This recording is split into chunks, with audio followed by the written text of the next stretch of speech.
Welcome to Brothers in Media with the bros who know, Scott and Craig Colby. The CBC, oh, how people have opinions about the CBC with these strongly held beliefs that we're going to find out today.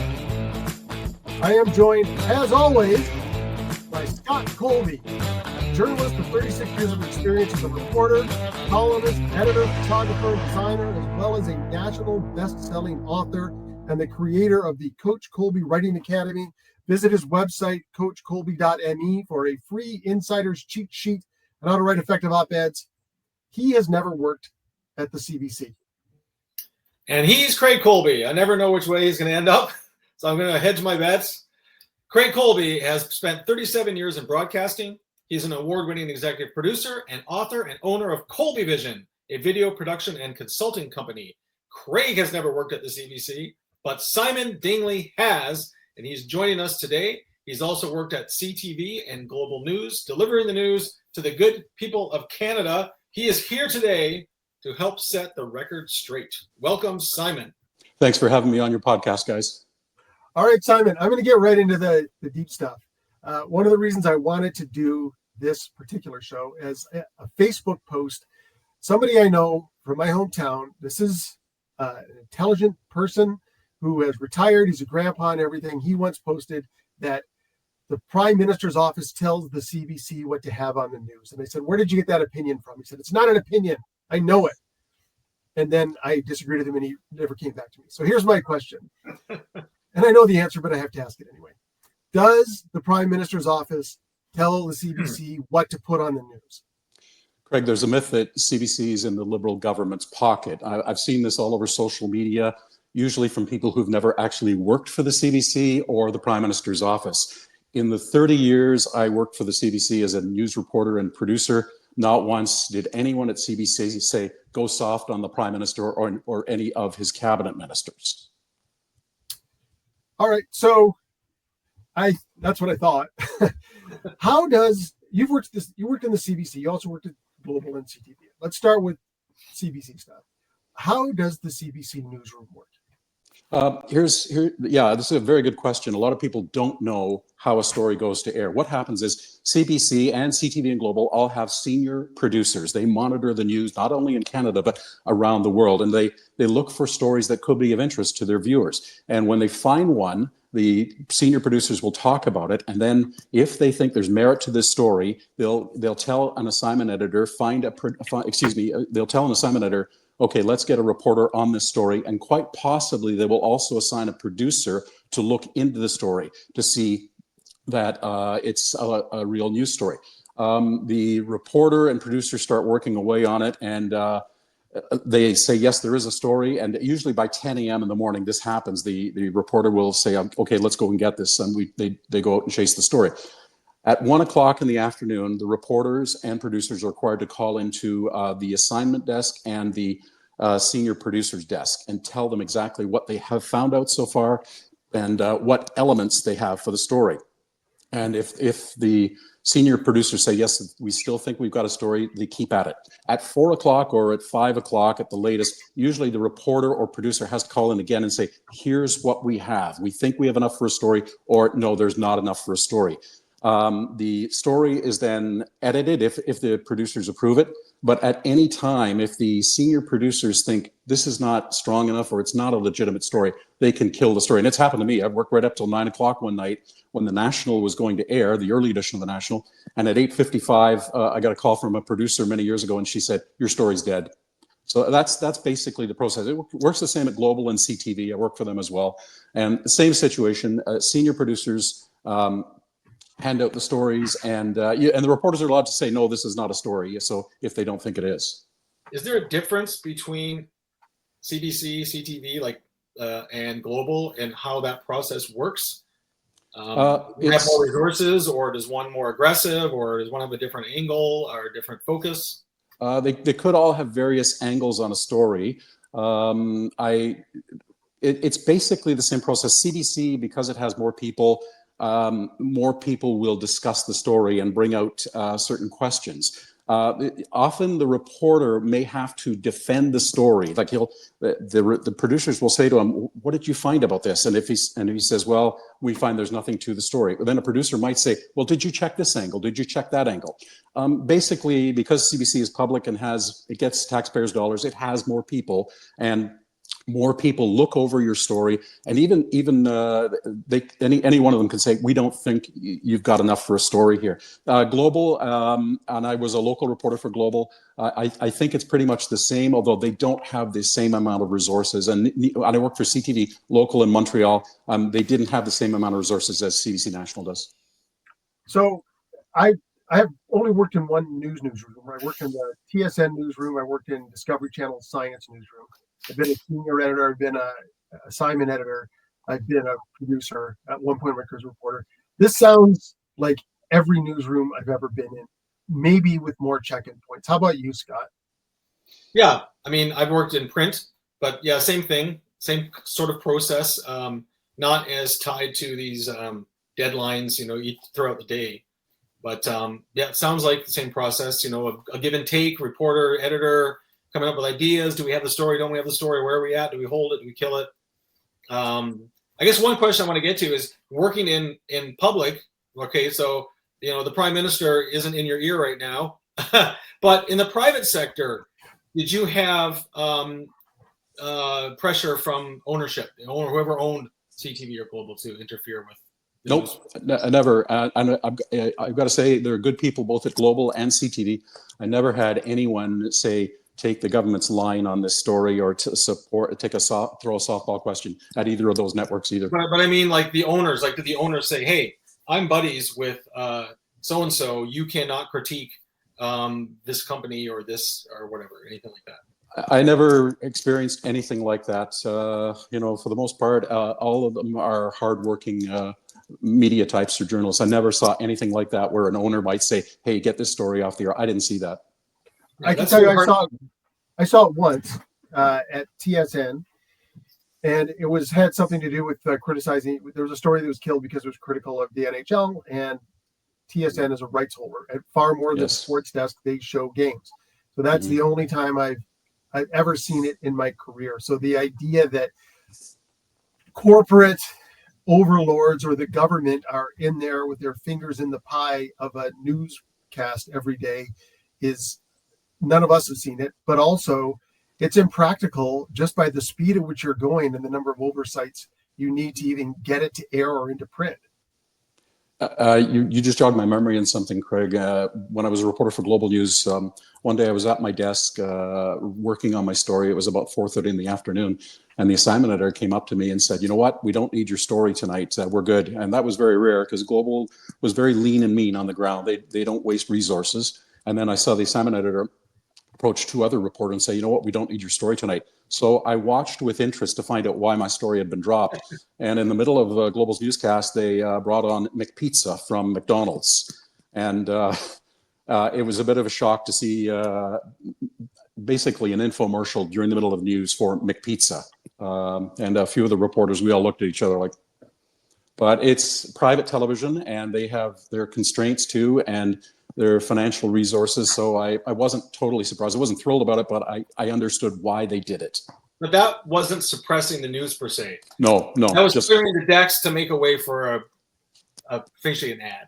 No, never did I have anything like that happen at CTV or Global. No. Yeah. So for all the people listening or watching, this is like 100 years of broadcast and print news experience saying we have never seen it. We have never really seen. There's two examples. They're a little dicey. So this idea that the corporate overlords have their fingers in the news pie, that just hasn't been the experience of the people working on this. And I haven't heard stories really about it either. Quick question. Like we started with this misnomer of the CBC. What do people get wrong about the CBC from your opinion, Simon? I think it's just the misconception that CBC is far left wing and supports that policy. Here's something a lot of people may not know, Craig. I remember the first year I moved to CBC from Global, and it was during an election campaign, and I wasn't involved in the election campaign. I was far too junior at the time.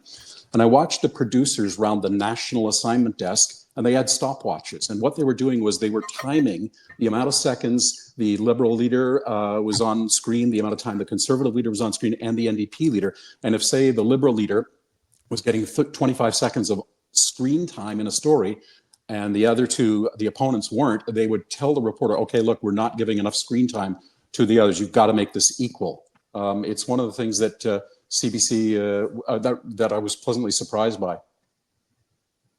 One more follow-up question about the CBC. When we did the pre-interview, you had a great story about what was different for you when you went to the CBC from Global or CTV. What was the biggest difference that you noticed right away?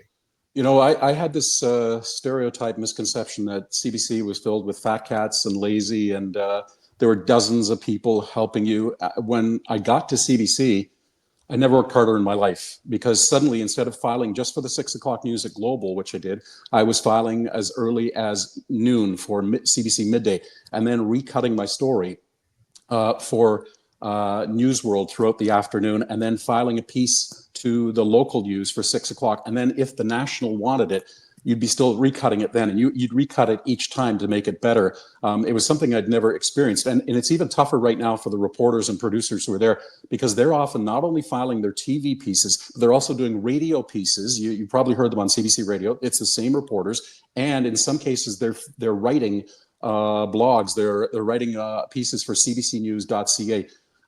They're working way harder now than I did when I was there. Well, you also said something about recognition.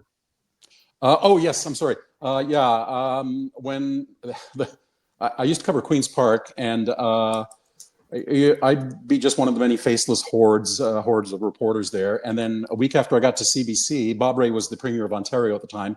Bob Rae recognized me and used my name for the first time ever. So I realized quickly, okay, he must watch CBC. But he'd never used my name before when I was at Global. Does that make it more fun to be in an environment like that, or is it just too hectic? Would you rather be at the CBC, or would you rather be at someplace like Global or CTV? I'll tell you what, Craig. Sorry, Scott. I left Global for CBC, and I took a $6,000 pay cut to do it in 1994 because I wanted the experience that CBC offers. I could have stayed at Global and probably coasted. But I didn't want that. I wanted to do more. I wanted to learn more. And I grew up watching CBC all my life. It was invigorating to suddenly see the opportunities at CBC that I wouldn't have got at Global, because there were far more experienced people at Global who deserved those opportunities. Suddenly at CBC, I was allowed to anchor the news on News World, the local news as well. I would never have had that opportunity at Global. I worked for Hockey Night in Canada. I've done documentaries and all that. All I'm saying is by going to CBC, I got opportunities I wouldn't have got elsewhere. So I have no regrets. Nice. I'm glad you had that opportunity. Me too. Me too. I've told one young person who was really nervous when they got there. I said, "You're going to get opportunities here. Just keep your nose clean, and if you work hard, the opportunities will pop up. You'll be amazed." I've been to the Olympics. I never thought I'd be doing that. Going to the Olympics, which was one of the highlights of my career.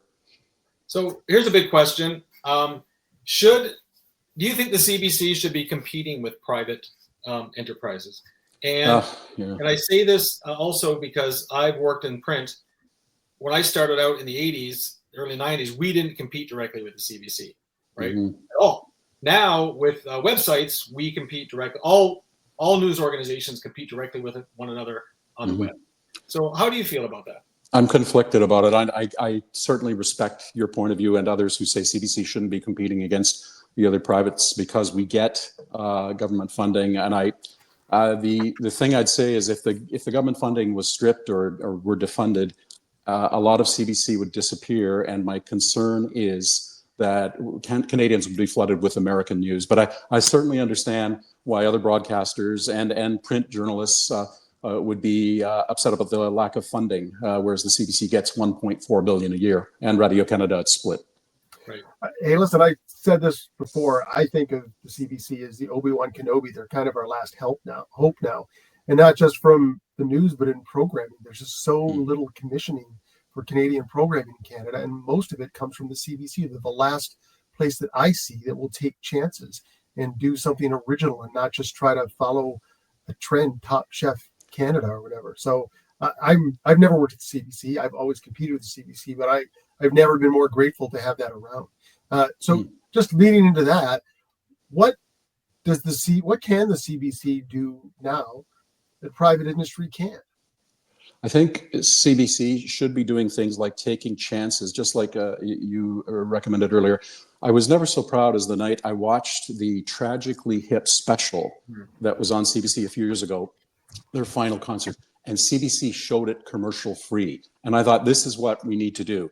Now, the other side of the spectrum is, of course, TV is very expensive to do. It's unbelievable how much it costs. And I don't know if what I'm saying is realistic, but of course, I'd love to see it go commercial free. I just don't know if it could happen. But I think we should do more things like that. Cover the things that cover the stories that maybe other networks and media outlets can't cover.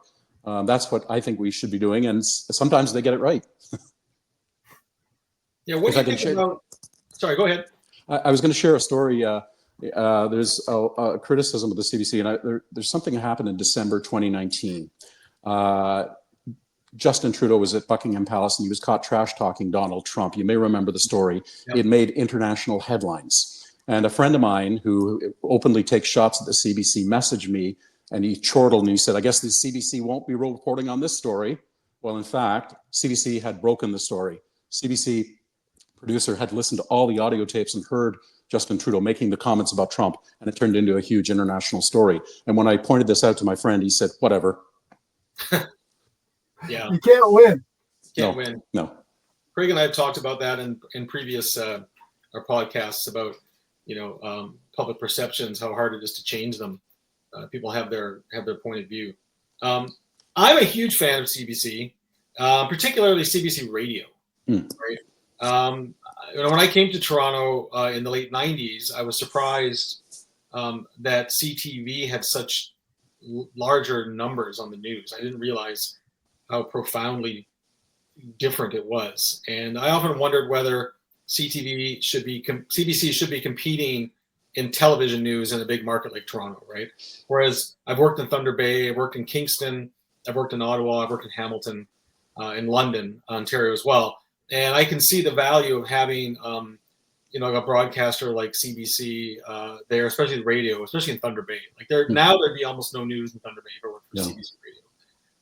And I've benefited from it. I've been on their morning show promoting books and things like that. But how do you feel about? I mean, I would like to see definitely the radio aspect of it expanded. Yeah. Radio is very popular. I freely admit it's more popular than TV news. I primarily worked for TV. The odd time I'd fill in hosting on the radio, or my reports would sometimes run on the radio. Funny anecdote, if I can. One day, CBC Radio lifted my audio track from my TV story and ran it on the local CBC Radio News. And I got a call from my mother, and she was very excited. And she said, "Are you working for CBC Radio now?" And I said, "No." I said, no, I'm still working for TV. They just took my audio. And she went, "Oh." There you go. Well, your mom's proud of you. That's only if I'm on radio. Yeah. There's nothing better than that. Yeah. I'll tell you, when my book came out, my wife was never more excited than when it got into the library. Oh. Suddenly that was legitimate. Yes, it legitimized it. Yes, of course. CBC Radio is, no one can deny, it's very popular, and I think there'd be hell to pay if suddenly CBC Radio was defunded and lost a lot of its shows. Yeah. You just told, you told a great story there. What was your favorite story that I've covered? Yeah. Boy, I've done a lot. I covered the Olympics in Beijing in 2008. I worked for Hockey Night in Canada. My favorite story was not at CBC, actually. It was in 1989. I was around when dinosaurs were around. 1989, I was working for CTV in Montreal. And I got to interview one of my heroes, Paul McCartney of the Beatles. And that's probably the biggest highlight of my career. But covering the Olympics was huge. And I never would have got that opportunity anywhere else. I was in China for 4 weeks, and I learned a lot too. That's the great thing. You learn a lot, and it makes you a better journalist when you get these opportunities. I've been lucky that CBC has sent me to work in as far away as Mexico, China, Washington, London, Ottawa, of course. I worked all across Canada, Ottawa, Parliament Hill. I've been really lucky that I got these opportunities. I'm very grateful for them. What do you think those experiences, I mean, all three of us have been lucky to work in storytelling and to get to meet a bunch of different people and exposed to so many different ideas. What do you think that kind of a career does for you as a person? It makes you a more well-rounded person and more in-depth. And the thing I learned at CBC that I didn't learn at CTV and Global, and this may have been my fault, is storytelling. And I often see it now on certain stories. You'll see a reporter just roll out a bunch of statistics without any storytelling behind it. And they'll say such and such sales are up 42%, but the gross domestic product is down 4%. And numbers in terms of television or radio, to me, they tend to bore the listener or viewer. If you can humanize a story, and that's what I learned to do at CBC, it will make you a better journalist. And one of the things I learned at CBC is to go out and find a human being that the story impacts. And whenever I see a story where there's no human element in it, I realize either the story was assigned to somebody very late, or the reporter couldn't be bothered to try and find someone to humanize the story. For example, if the unemployment numbers come out, it shows no work to just read out the numbers of unemployed people. You go out, find a person who's just lost his job or fears he's going to lose his job, and you build your story around that person and humanize the story. And that's one of the things I did learn to do at CBC. CBC offered me training, which I never got in Global or CTV, and they taught me how to interview somebody. And one of the things I learned was a technique from a guy named David Sawatsky, who's an author. As Scott, you may know that name. Is it John Sawatsky? I'm sorry, John Sawatsky. Thank you so much. He trained me too. It was my best day in recruiting. Yes, great. Then you know. And he taught me the Sawatsky method of interviewing, and it works. And I won't bore your listeners and viewers by telling it now, but I do find it works, and I use it to this day. And I watch other reporters who don't use that, who use closed-end questions, or who ask multiple-pronged questions. So the person gets hit, that's being interviewed, gets hit with 5 or 6 questions at once. I hear it all the time, particularly in sports media. Yeah, I train people in interview, and I use my own stuff, but a lot of Sawatsky stuff as well. Yeah, it's very good. I learned a lot. Do you think that type of training isn't existing today, or do you think it's do you see it more now because you're aware of it? Or I'm just wondering if you think there's any, like, one of our questions is, what do you think of the state of the CBC now? I'm just wondering what you think of the state of journalism in that regard now. I did get the training at the CBC. We did get a little bit at Global. There was some training there. I haven't had the training in years because it was given to new reporters when they came on board, and I'd been there for 30 years, so I didn't really need. I mean, you can always learn more, of course. The state of journalism, it's emaciating here in Canada, as we all know. I worry, excuse me, guys. I worry about the future of journalism, and look at, for example, in Toronto, News Talk 1010, and in Montreal, CJAD Radio. They don't have reporters anymore. They simply strip the audio from TV reports. They have their TV people reading newscasts. They don't have their own reporters anymore. And I can't honestly, in good conscience, tell anybody to go into this business because I don't know where it's going to go. If we have people watching, if anybody has a question, you can type it into the comment section of where you're watching. We'll try to get one into Simon in the time that we have left for this. We asked you about your favorite story. What was your favorite newsroom to work in? I think we kind of know the answer, but still, I'd like to hear from you. Boy, I've been lucky. I've worked in 3 really good newsrooms. The people at Global TV were great. I'm still friends with many of them to this day, well-known people there, and behind-the-scenes people. They were really great. Because I wanted to learn, I think the CBC local newsroom that I worked for from 1994 to 2000, was my favorite because of the opportunities I got, and because they wouldn't let me just file one version. They'd sit with you and say, let's improve this. I'll tell you a funny anecdote, guys. The first time I ever filed a story for the National, and the National goes on the air at 9 o'clock in Central Ontario. That's the version that the East Coast sees. Then there's a 10 o'clock version. Anyway, after my story ran at 9 o'clock, a producer called me in the edit suite. He said, okay, your story was okay. We're going to send somebody in to help you improve it. So I said, okay. I thought it'd be a producer. Who should walk in but Peter Mansbridge? Peter Mansbridge came in and he said, let's change this. Let's let's boost your voice here. Let's change this video here. We recut it for 10 o'clock. And this is the anchor who should have been, worried about his own performance. He came in to help me, and I've never forgotten that. And sure enough, the story looked much better at 10 o'clock than it did at 9. There was another one. I was very young, and one of my very first stories, I came with a script, and I handed it to the woman who was at the National Assignment Desk. She was the senior producer, and she took my script, and I'm just going to use a little bit of, I'll just do this. She took my script and went like this and threw it at me. She threw it at me, and she said, go put some backbone into this. And I was shocked, but I took it to heart. After recovering. I rewrote the script for 10 o'clock, and I came back and had trepidation, and she looked at me and she went, much better. So I learned a lot. I mean, they're tough. And if your story doesn't have what they expect, they will kill it. I once saw a colleague who was thrown on a story late, and I don't think she really had time to get up to speed on everything. And I heard the lineup editor say, you're not in command of the story. Your story is dead. And I've never forgotten that, because they expect you to know the story inside out. Yeah, I critique writers all the time. And one of the things you need to do is you need to be specific about what the issue is, right?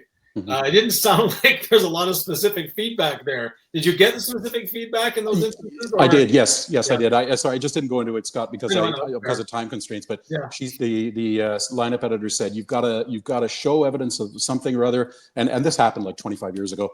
We need to see proof of this. Do you have statistics? And they'll do this regularly. I've seen reporters get questioned and grilled on stories. And often it's just rearranging things and saying, yes, you're right. I should have put this right at the beginning of the story. Right. Yeah, I had the same reaction, Scott. That's very vague feedback to walk away with. But also, it's like, okay, yeah. I mean, people forget you have that. Any terrible experiences? Oh God, yes. Like you failed miserably, or the story was just devastating, or something like that. Yeah, sure. We all have. Any reporter who tells you everything's gone great is lying. When I was at Global TV once, our medical reporter was sick. And the assignment editor came up and said, you have to cover an operation today. And I went, oh my God, because it wasn't my area of expertise. And medical reporting is very specific. And our medical reporter was Avis Favreau, who was one of the best in the business. Yeah. And so I went to cover the story, and I was sitting in on an operation, and I asked a few questions after the doctors. I came back and I said to the assignment editor, I have no clue what happened today. I don't understand any of it. And she looked at me like this. And I said, I'm sorry, I just don't want to go to air with something where I have no idea what they were talking about. I didn't want to fake it. And I felt down, like I'd let down the newscast. But the next day, somebody came up to me and said, that was the wise thing to do. There's no sense putting something out there if you don't understand it. And he said, if you don't understand it, how is the viewer supposed to understand it? Right. I think that was the right call. Yeah. Yeah, I do too. Now, Right. thank you. At the time I thought, oh my God, is my career over? I don't know what to do here. But these things can happen to anybody where you simply are out of your depth. Situation. I'm sorry? It puts you in an unfair situation. Yeah, and but I understood their point of view. They had nobody else to do it, and I'm a general news reporter, so I'm expected to be able to cover most things. Yeah. That was one I couldn't do it at all, and I've seen other reporters go through the same thing. Right. If there's one thing I want people to take away from this discussion with you, it's that, when people criticize the media, and the media has power, so it's totally open for criticism. It's one of the reasons Scott and I are doing this. Everything happens so fast when you're on a daily newspaper, a daily news show. It all happens fast. There are layers of approval. It's easy to get something wrong. And there are all these things in place to make sure you don't. But there are times that, it's a hard job. It's a hard job. You're not going to get it right all the time. There are all these things in places to make sure you get it right. But even then, it can be hard. I think you should be applauded for saying, I can't do the story. I don't have what I need here, the pieces and the understanding to do it. I just have one question left for you here. What do you want people to know about the CBC? I want people to know this about the CBC as well as Global and CTV, where I also work, that no one is deliberately trying to mislead them. I see it on social media all the time that the mainstream media are trying to mislead them. No journalist worth his salt is trying to mislead anybody. Yes, they make mistakes, but there's never anybody trying to mislead them. And then if a reporter was known for trying to mislead them, other reporters would talk about him or her, and they would lose respect. They're trying their best, and the people don't know the constraints that most reporters are up against. Here's the other thing a lot of people don't know. Unless you're a specialist, for example, a medical reporter or a business reporter, and if you're just a general reporter, you're given a story at 10 o'clock in the morning, you may know nothing about it. And you have to turn around that story and get it on the air, sometimes very early in the day. And that's when mistakes can happen.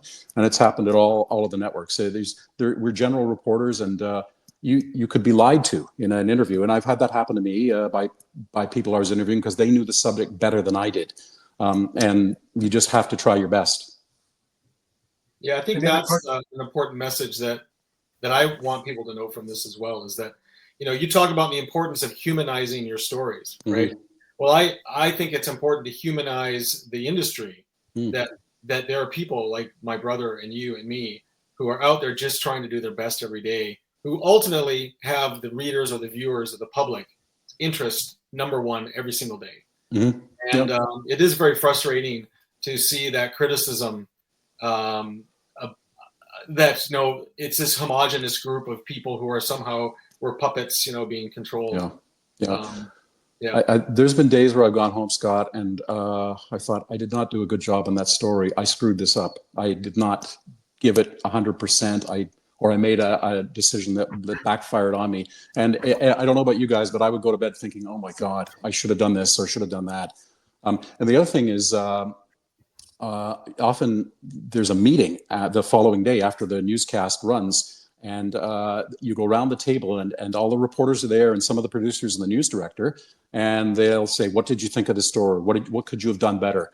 And the other reporters are in the room, and some of them, not all, but some will say, you know what, we should have got such and such a person on this story. Why did we have such a weak interview? Or why did we just do man and street interviews instead of getting an expert? That actually happens in the after the newscast, and everything is reviewed. Everybody sees it, and everybody has to come up with a comment on it. And sometimes it's good, but sometimes it's like, okay, this was not our best work. Let's try better.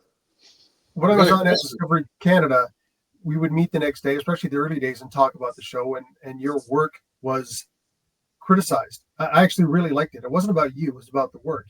Yeah. And that's how I got way better as a television producer, as a journalist. Absolutely. People criticize your work. I'll tell you one quick mistake.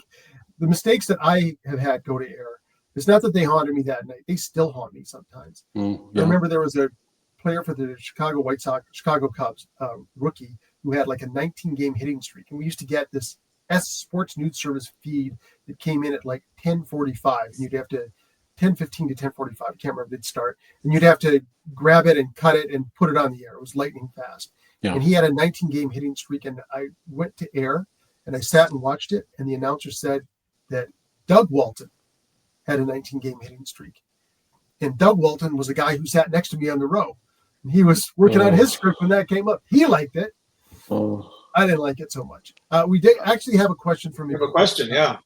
Eric Blaze said, I'd be interested to hear Simon talk about how the CBC and Radio Canada collaborate at times on stories. For example, stories with SRCs on Cotton, the Fifth Estate, Ottawa Bureau Chief, and News Network. How does that collaboration work? Well, I can just tell you about SRC. I hate to say it, but it's true. In the old days, you'd go to some events and you'd see like six CBC vans, because CBC French would send a crew, CBC English, CBC Radio, CBC French Radio, the Journal, whatever. We've all heard that story. And I did see it happen once or twice. But nowadays, they don't do that. For example, when I cover the Prime Minister or one of his cabinet ministers, Radio Canada doesn't even send anybody, and I'm the only one who goes along with a cameraman because I can ask questions in French. And so CBC, there's a lot more swapping of tape. Those of us who can speak the other language will do interviews for our colleagues and save them having to go do it. And they've done it for us too. Also, the other thing, people talk about defunding CBC, but maintaining money for Radio Canada. Well, the problem with that is Radio Canada's offices are within the same buildings as CBC. And in Toronto, for example, Radio Canada relies on CBC footage, stuff that's shot by CBC English for a lot of its material. And we take some of their material too. So if suddenly CBC were massively defunded, they might have trouble fulfilling their mandate because they wouldn't have the facility. They may have to move to a smaller facility. They may have to change their mandate, not cover as much as they used to. You'll often see CBC English footage on Radio Canada, and we use their footage too. Anything else, Scott? No, I think that's it. And thanks, Eric, for the question. Thank you, Eric. Yes, thanks, Eric. I just have one last thing as a bit of a collector. Before we go, can you just share a little bit of your mic flash collection with us? These are, I don't know if your viewers can see them, but these are for people listening on the radio, there's the audio feed. Right behind Simon, he has a mic flash is something people put on the mic to identify what media entity you're with. And behind Simon is 3 rows of mic flashes. Yeah, 43 years. So you can see I worked for Global News, CTV in Montreal when it was known as CFCF 12, News World, CBC News, CBC Radio, an old CBC Radio mic flash, CKO Radio, where I started my career, CJD Radio in Montreal, and down here, Hockey Night in Canada. I worked for them as well. So I'm very lucky. I got those given to me as gifts at my retirement party. One of the cameramen gave me the Hockey Night in Canada mic flash because he knew I'd worked there too, and I didn't have one. I wondered if you had stolen all of those. No, they gave them to me. Well, Simon, thank you so much for sharing your thoughts and experiences. We really appreciate it. Scott and I have never worked at the CBC. I've got no skin in the game for the CBC, but I am so grateful for the CBC that it's around, especially in troubled media landscape that we're in today. We need the CBC, and I admire the people who work there getting us the news every day. Thank you very much, guys. I appreciate you having me on, and I understand the criticism of the CBC. There are things they get wrong. It could be better, but they're trying, and they're doing the best they can. Let's hope it just keeps getting better. All right. Thank you. Thanks, guys. Thanks, Simon. Thank you.